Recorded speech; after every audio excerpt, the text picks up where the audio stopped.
Hello दोस्तों, कैसे हो आप सभी। आशा करता हूं आप सभी अच्छे होंगे। चलिए शुरू करते हैं वीडियो। आप नए हो तो चैनल को सब्सक्राइब जरूर कर दीजिए। कभी कभी जीवन में हम एक ऐसी स्थिति में पहुंच जाते हैं जहां हमें लगता है कि अब आगे कोई रास्ता नहीं बचा। हम जितना भी संघर्ष करें सब बेकार सा लगता है। हमारे सपने बिखर जाते हैं, रिश्ते दूर हो जाते हैं, अवसर बंद हो जाते हैं और मन में एक सवाल उठता है, अब क्या करें।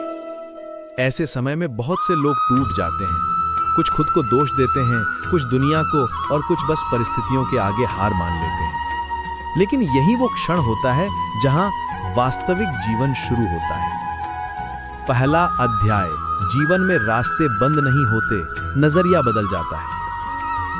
श्री कृष्ण कहते हैं, जो हुआ वह अच्छे के लिए हुआ, जो हो रहा है वह भी अच्छे के लिए हो रहा है और जो होगा वह भी अच्छे के लिए ही होगा। ये वाक्य सिर्फ सांत्वना नहीं है, बल्कि जीवन का सबसे बड़ा सत्य है। जब हमें लगता है कि सब रास्ते बंद हैं, तब वास्तव में ईश्वर हमें एक नया मार्ग दिखाने की तैयारी कर रहा होता है। कभी कभी पुरानी राहें बंद इसलिए होती हैं ताकि हम नई दिशा में बढ़ सकें।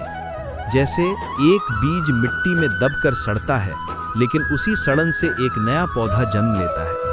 यदि वह बीज टूटने से डर जाए तो कभी अंकुर नहीं फूटेगा। दूसरा अध्याय, रुकना हार नहीं है। जब सब रास्ते बंद लगते हैं, तब सबसे पहले हमें रुकने की अनुमति खुद को देनी चाहिए। रुकना हार नहीं है, रुकना सोचने का अवसर है। कभी कभी जीवन हमें रुकने पर मजबूर करता है ताकि हम सोच सकें हम किस दिशा में जा रहे हैं। उदाहरण, गौतम बुद्ध भी तब ज्ञान प्राप्त कर सके जब उन्होंने संसार की दौड़ को छोड़ा और एक वृक्ष के नीचे रुककर स्वयं से प्रश्न किया। श्री कृष्ण ने भी अर्जुन को युद्ध के मैदान में रुकने को कहा, रुको, सोचो, समझो तुम क्या कर रहे हो। इसलिए जब सब कुछ थम जाए तो खुद को दोष न दें। वह ठहराव आपकी अगली उड़ान की तैयारी है। तीसरा अध्याय, मन से युद्ध, सबसे कठिन लड़ाई। सबसे बड़ी लड़ाई बाहर नहीं, मन के भीतर होती है। जब सब रास्ते बंद लगते हैं, तब हमारा मन भय, निराशा और आत्म संशय से भर जाता है। ये वही स्थिति है जहां इंसान खुद से हारने लगता है।